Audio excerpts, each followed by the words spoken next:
예수님께서 팔복의 말씀을 마태복음에서 해주시지 않습니까?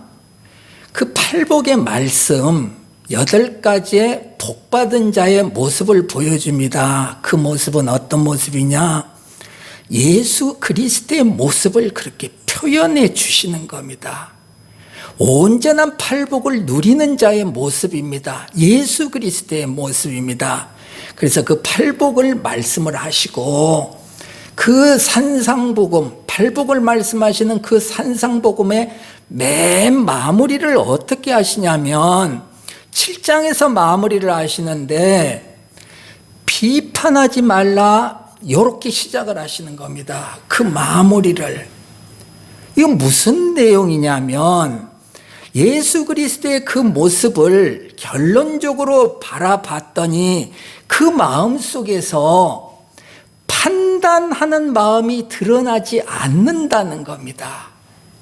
우리는 판단하지 않아야지, 욕하지 않아야지, 비판하지 않아야지 이런 식으로 성경을 바라보게 되는데 그게 아니라 예수 그리스도라는 존재는 그 안에서 비판하는 마음이 생기지 않는다. 뭔 얘기입니까? 존재 이야기를 하고 있는 겁니다. 행위의 이야기를 하는 것이 아니라 존재 이야기를 하고 있는 겁니다. 너 비판하지 말아라 그 얘기가 아니라 그 안에서 예수 그리스도가 표현되는 마음을 가지고 있는 자는, 팔복을 누리는 자는 판단의 마음이 생기지 않는 존재다 이 얘기입니다. 지금 성경은 모두가 그런 식으로 기록이 되어 있는 겁니다. 그러면 왜 비판으로 마무리를 하느냐? 처음 시작이 비판으로 시작을 했기 때문에 그럽니다. 창세기가 선악과를 먹고 어떻게 됩니까? 판단하는 자가 되는 겁니다. 이것이 옳아, 이것은 옳지 않아, 이렇게 판단을 하게 되는 겁니다. 그것이 세상 앞에서는 매우 멋있는 모습으로 보이는 겁니다. 옳으니 옳은 길을 가고 여기는 옳지 않으니 옳지 않은 길을 가는 겁니다. 그런데 문제가 뭐냐? 그 안에서 옳고 그름을 자기 스스로가 분별하는 자가 되어 나중에 알게 되니 그 옳음을 가지고 내가 하나님의 자리에 앉아 있는 자가 된다. 그래서 내가 하나님의 자리에 앉아 옳고 그름을 판단하여 옳지 않는 자를 비판하게 된다. 이 얘기입니다. 지금. 그래서 예수 그리스도가 이 땅에서 누렸던 그 팔복의 삶이라는 것은 판단되지 않습니다. 그 마음에. 예수라는 존재는 그 마음에 판단을 하지 않는 존재라는 겁니다. 그래서 우리의 삶의 목적이 어떻게 되느냐? 어떤 행위를 하느냐 안 하느냐의 문제가 아니라 내가 어떤 존재가 되느냐. 그런데 그 존재를 한마디로 딱 표현을 했더니 내 마음속에 판단이 되지 않는 겁니다. 이웃들에게 판단이 되지 않는 겁니다. 존재 이야기입니다. 우리의 신앙의 기초가 항상 예수 그리스도가 된다는 그 뜻은 존재 이야기를 하고 있는 겁니다. 존재.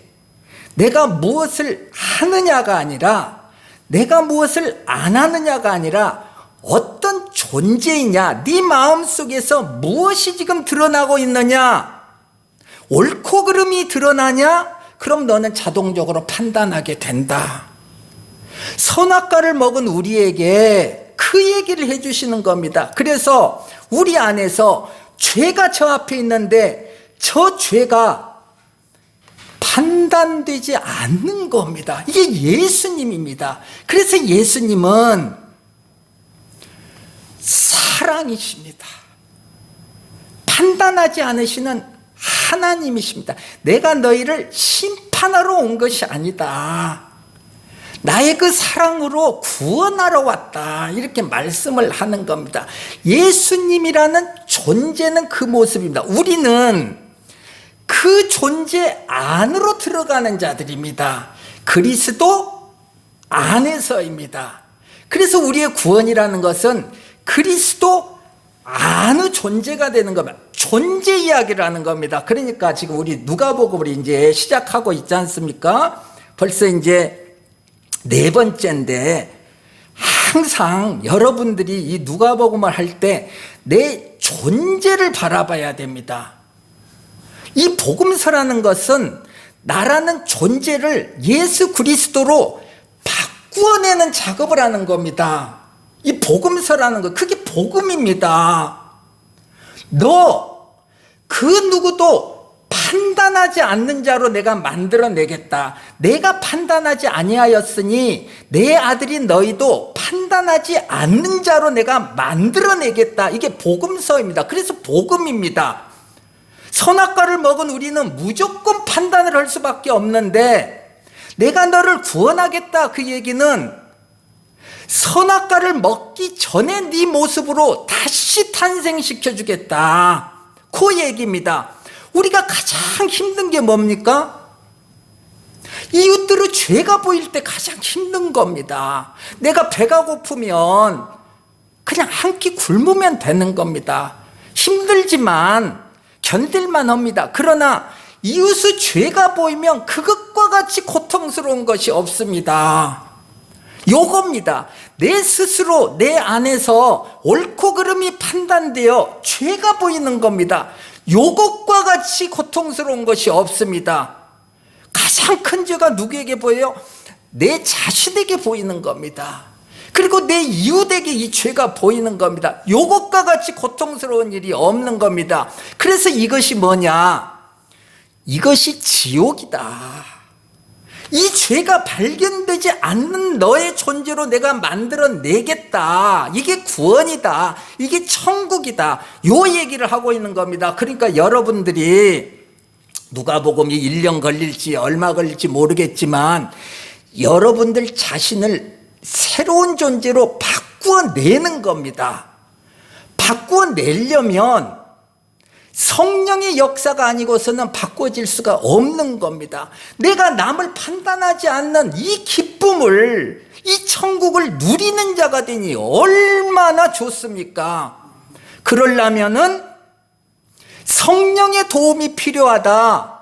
그래서 여러분들은 요 말씀을 지금 교회에서 전해지는 이 말씀을 일주일 내내 반복하면서 들으면서 성령에게 계속 일주일 동안 구해야 됩니다. 주님, 내 존재를 바꾸어 주십시오. 내 눈에 자꾸 옳고 그름이 보입니다. 내가 판단합니다. 내 눈에 죄가 보입니다. 이웃의 죄가 보이고 무엇보다도 내가 나를 정죄하게 됩니다. 내 죄가 보입니다. 주님, 그 피가 나를 용서하여 주셨는데, 그 피가 나의 모든 죄를 덮어주셨는데 나는 여전히 나의 죄가 보입니다. 도와주세요 하고 눈물을 흘리면서 예수님의 옷자락을 붙잡는 일주일의 삶을 여러분들이 살아내지 않으면 이 말씀은 빈말이 되어버리는 겁니다.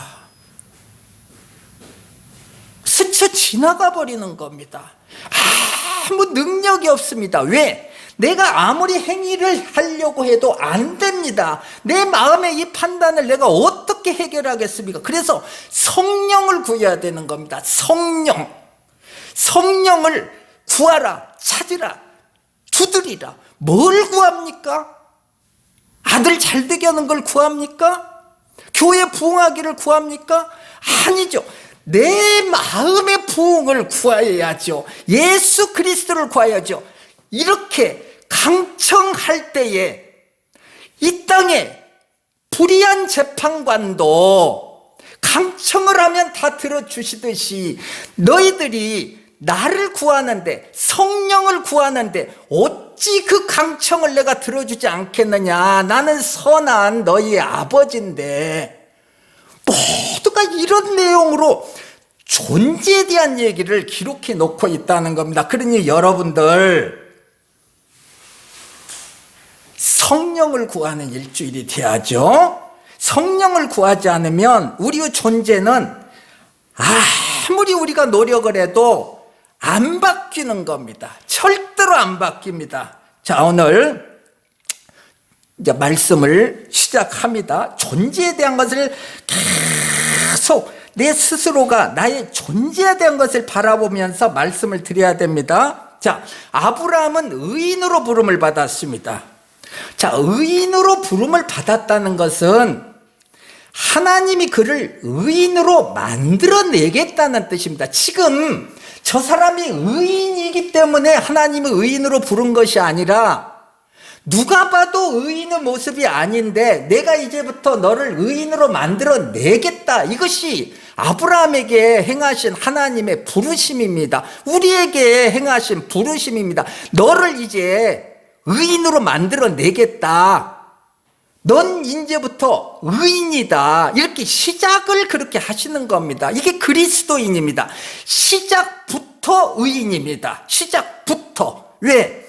하나님의 계획은 무조건 완성되는 겁니다. 무조건 그 계획은 이루어지는 겁니다. 그래서 내가 너를 의인으로 이제부터 부르겠다라는 뜻은 내가 이제 너를 의인으로 완성시키겠다, 이런 뜻입니다. 그런데 그 삶이 쉽지 않은 거죠. 의인으로 부름을 받았으면 그 삶은 이제 쉬운 삶이 아닙니다. 왜요? 모리아산에 올라가서 예배 드리는 자가 돼야 됩니다. 그런데 그 예배를 어떻게 드립니까? 세상에서 바라봤더니 자기를 죽이는 일을 해야 되는 겁니다. 요것과 같이 고통스러운 일이 어디가 있습니까? 이게 예배입니다. 예배란 이겁니다. 나를 죽이는 겁니다. 내가 가장 소중하게 생각하는 그 가치를 내려놓는 겁니다. 아브라함에게는 누구예요? 아들.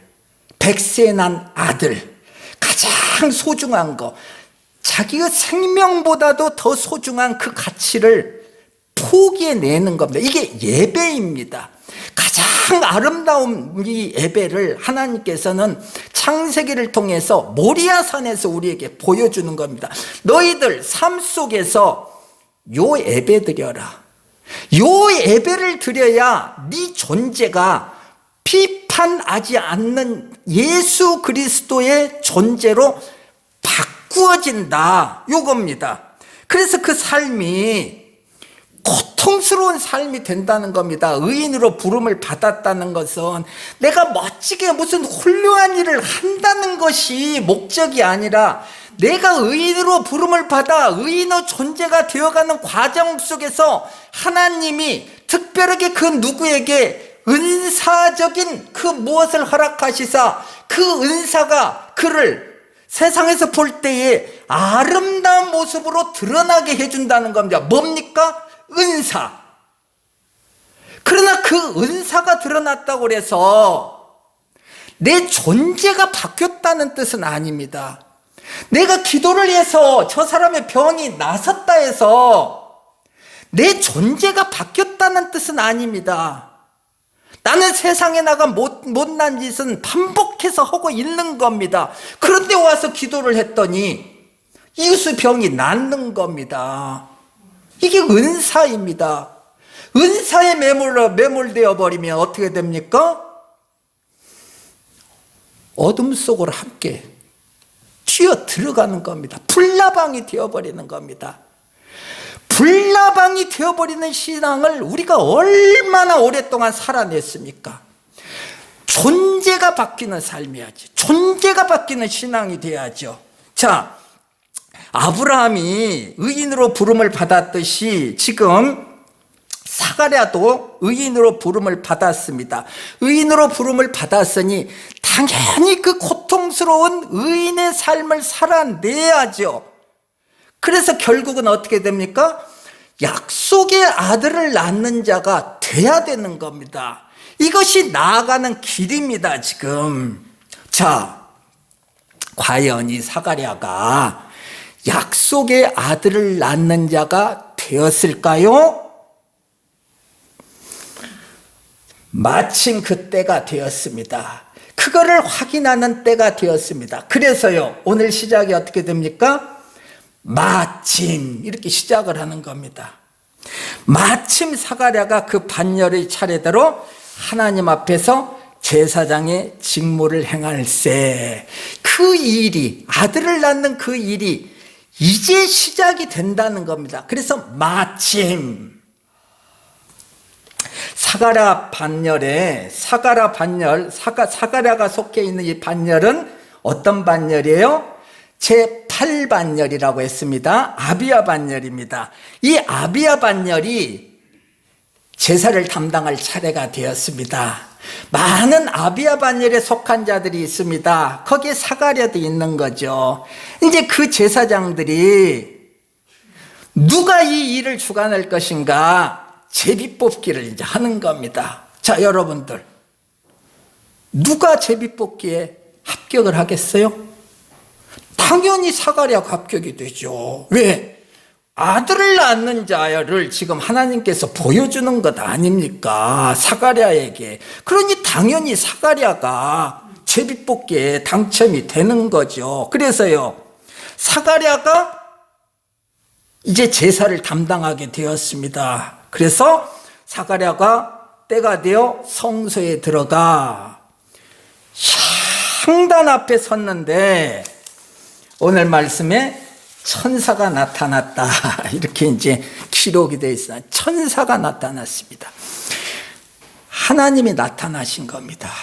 예, 향단 앞에 섰는데 하나님이 나타났습니다. 13절입니다. 13절 보세요. 천사가 그에게 이르되 사가랴여 무서워하지 말라. 너의 간구함이 들린지라. 네 아내 엘리사벳이 내게 아들을 낳아주리니 그 이름을 요한이라 하라. 아들을 낳게 해주겠다는 겁니다. 하나님이 아브라함에게 말씀하십니다. 너 아들을 낳으리니 그 이름을 이삭이라 하라 말씀하십니다. 똑같이 사가랴에게 말씀합니다. 아들을 낳아주리니 그 이름을 요한이라 하라. 자, 이스라엘에서 이렇게 이름을 받는다는 것은 그 이름을 이렇게 지어준 자에게 속했다 그런 뜻입니다. 그런 의미가 담겨 있습니다. 하나님이 아브라함에게 이삭이라 하라 이렇게 이름을 지어주었습니다. 그러면 이 이삭은 누굽니까? 하나님에게 속한 자다 그 뜻입니다. 하나님이 요한이라 하라 했습니다. 이 요한은 누굽니까? 하나님에게 속한 자다 그 뜻입니다.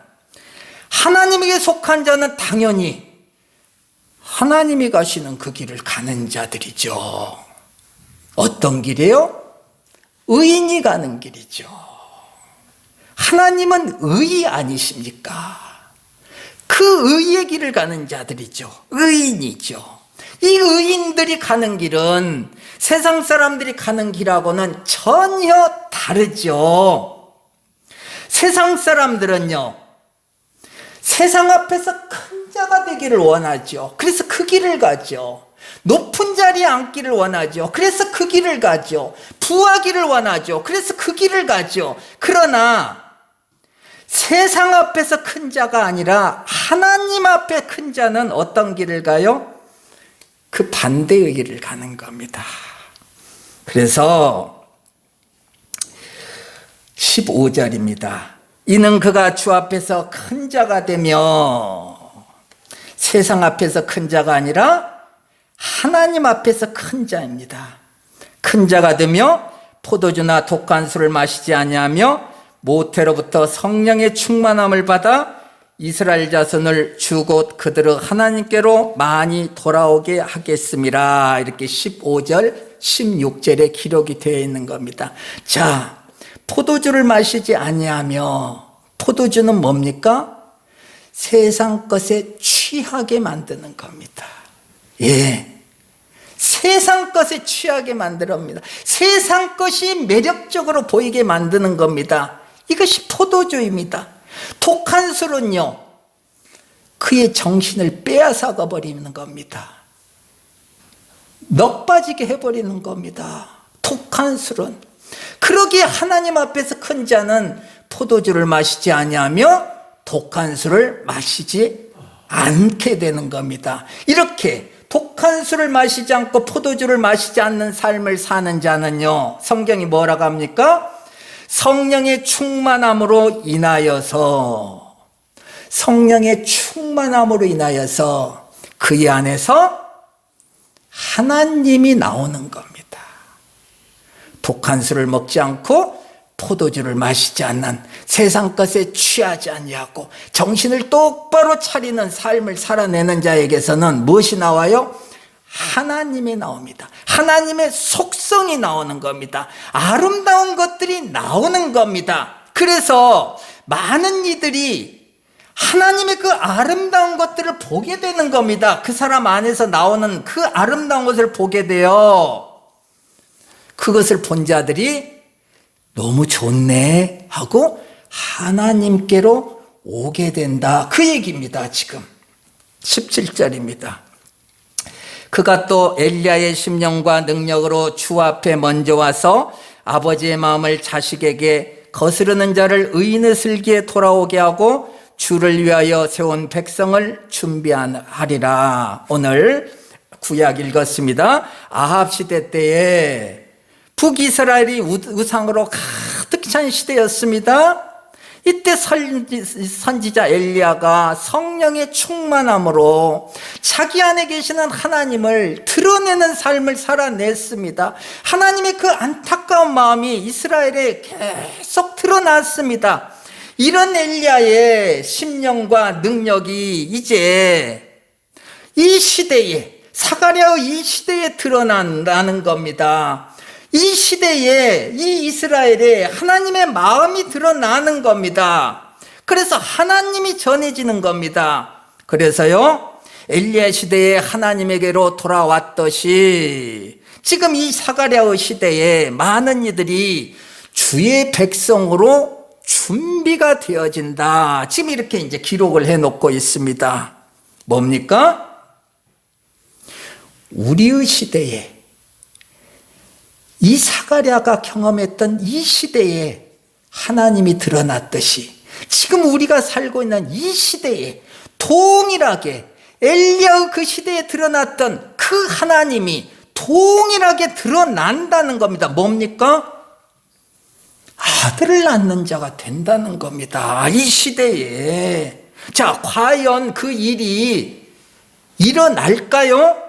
그래서 18절에 이제 기록이 있는 겁니다. 사가랴가 천사에게 이르되 내가 이것을 어찌할리요? 내가 늙고 아내도 나이가 많으니이다. 우리하고 똑같습니다. 사가랴가 특별한 자가 아닙니다. 아브라함이 특별한 자가 아닙니다. 그런 일이 일어날 것 같지가 않습니다. 우리의 삶을 보면요. 왜요? 너무 늙었어요. 나도 늙었고 아내도 너무 늙었어요. 어떻게 아들을 낳는 자의 삶을 삽니까? 천사가 대답합니다. 19절. 나는 하나님 앞에 서 있는 가브리엘이라 이 좋은 소식을 전하여 내게 말하라고 보내심을 받았노라. 야, 사가랴, 난 거저 온 자가 아니야. 하나님이 보내서 왔어. 하나님이 이 기쁨의 소식, 이 좋은 소식을 너에게 전하라고 해서 내가 왔는데 요걸 못 믿냐? 누구에게 하시는 말씀입니까? 우리에게 하는 겁니다. 우리의 형편을 보면 도무지 아들을 낳는 자의 삶을 살 수 없을 것 같습니다. 그래서 하소연하는 거죠. 하나님, 나는 안 될 것 같습니다. 하나님의 답변하시죠. 야, 뭔 소리냐? 나 하나님이다. 이 좋은 소식을 너희들에게 전하는데 아니라고 하면 어떻게 해? 요 말씀하시는 겁니다. 그래서요, 20절이 있는 겁니다. 보라, 이 일이 되는 날까지 네가 말 못하는 자가 되어 능히 말을 못하리니 이는 네가 내 말을 믿지 아니함이거니와 때가 이르면 내 말이 이루어지리라 하더라. 자, 하나님으로부터 의인으로 부름을 받은 사가랴입니다. 우리 마찬가지입니다. 그런데요, 그 마음에는요, 무엇이 있어요? 믿음이 있는 것이 아니라 의심이 가득 차 있는 겁니다. 이 늙은 나이에 어떻게 그 일이 우리에게서 이루어질 수가 있겠습니까? 뭡니까? 불신의 언어가 계속 나오는 겁니다. 우리들 이야기하고 있는 거예요. 내가 이것을 어떻게 하리요? 내가 늙고 아내도 나이가 많으니이다. 계속 의심의 언어가 나오는 겁니다. 그러니요, 입이 봉해지는 겁니다. 여러분들, 입이 봉해지는 겁니다. 말 못하는 자가 되는 겁니다. 보라, 이 일이 되는 날까지 네가 말 못하는 자가 되어 능히 말을 못하리니. 우리에게서 요 일이 벌어진다는 겁니다. 어떤 모습으로요? 우리의 마음에 믿음이 아니라 의심이 가득 차 있으면 당연히 우리에게서는 불신의 언어가 나옵니다. 그런 우리들을 하나님은 어떻게 해요? 입을 봉해버립니다. 할 말 없는 자로 만들어버리는 겁니다. 하나님이요. 어떻게 할 말 없는 자로 만들어요? 부끄러운 나로 만들어버리는 겁니다. 사람 앞에서 부끄러운 자가 되게 하는 겁니다. 내가 사람 앞에 서면 부끄럽습니다. 잘난 것이 있어야 사람 앞에서 내가 큰 소리를 치고 말을 하죠. 내 주장을 하죠. 그런데 사람 앞에 서기만 하면 부끄러운 겁니다. 하나님이 하시는 일입니다. 말 못하는 자가 되게 하는 겁니다. 세상 앞에서요, 큰 소리 치지 못하게 해버리는 겁니다. 자, 여러분들 삶 보십시오. 하나님이 지금 우리를 어떻게 만들어내는가를 잘 보십시오. 말할 수 없는 자로 만들어 내버리는 겁니다. 부끄러운 자로 만들어 내버리는 겁니다. 그런데 이게 뭐예요? 창조의 일이라는 겁니다. 이것이요. 21절입니다. 백성들이 사가랴를 기다리며 그가 성전 안에서 지체함을 이상히 여기더라. 자, 이상히 여기더라. 이 창조를 세상 사람들이 어떻게 이해를 하겠습니까? 그래서 모두가 다 참 이상하다, 이상하게 여기더라입니다. 22절입니다. 그가 나와서 그들에게 말을 못하니 백성들이 그가 성전 안에서 환상을 본 줄 알았더라. 그가 몸짓으로 뜻을 표시하며 그냥 말 못하는 대로 있더니 그 직무날이 다 되매 집으로 돌아가니라. 이 세월을 보내는 겁니다. 우리들이 말 못하는 자의 삶을 살아가는 겁니다. 세월을 보내는 겁니다. 나에게서 벌어지는 이 부끄러운 일들에 대해서 설명할 방법이 없습니다. 그러니 우리는 그저 입을 봉하고 사는 겁니다. 그저 부끄럽게 말 못하는 자로 우리는 살아내는 겁니다. 이게 창조입니다. 창조. 24절입니다. 이후에 그의 아내 엘리사벳이 잉태하고 5달 동안 숨어 있으며 이르되. 자, 이런 과정이 계속되는데 무슨 일이 벌어져요? 잉태하는 일이 벌어진다는 겁니다. 이런 상황 속에 있는 엘리사벳에게 하나님의 마음이 임하여 그 안에 생명이 잉태되어 생명을 잉태하는 그 삶을 살아가게 된다는 겁니다. 24절입니다. 이후에 그의 아내 엘리사벳이 잉태하고 5달 동안 숨어 있으며 이르되.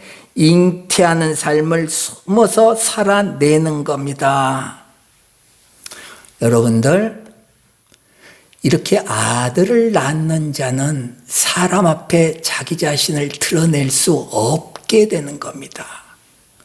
이것이 잉태하는 삶을 사는 자들의 모습이 되는 겁니다.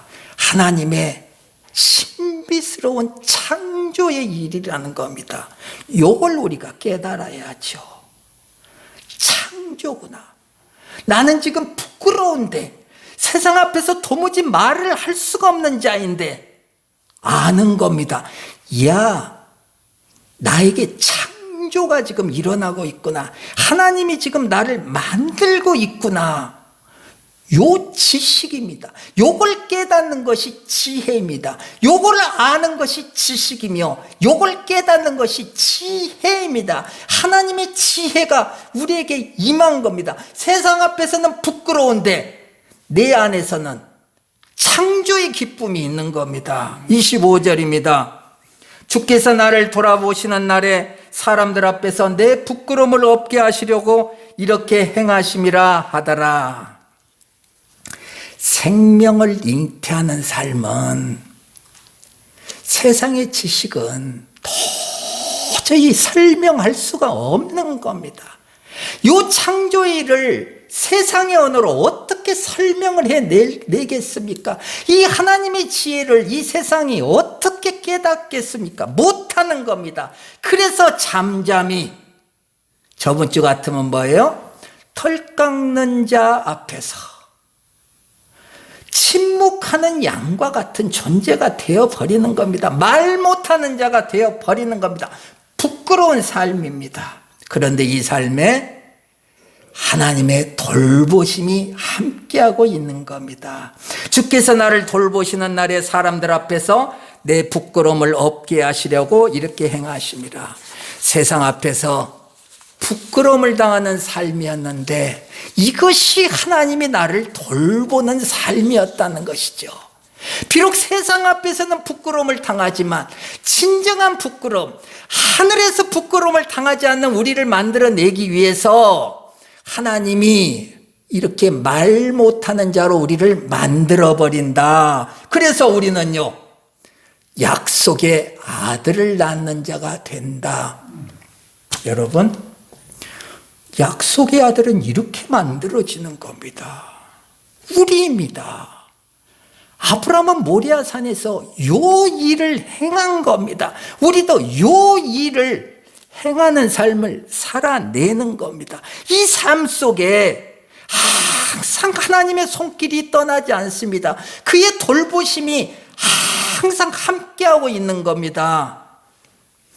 잉태하여 종국의 아들을 낳는 자의 삶이라는 겁니다. 그래서 우리는 이 아들을 낳는 자의 기쁨을 이 삶 속에서 누리게 된다. 오늘의 말씀입니다. 주님 감사합니다.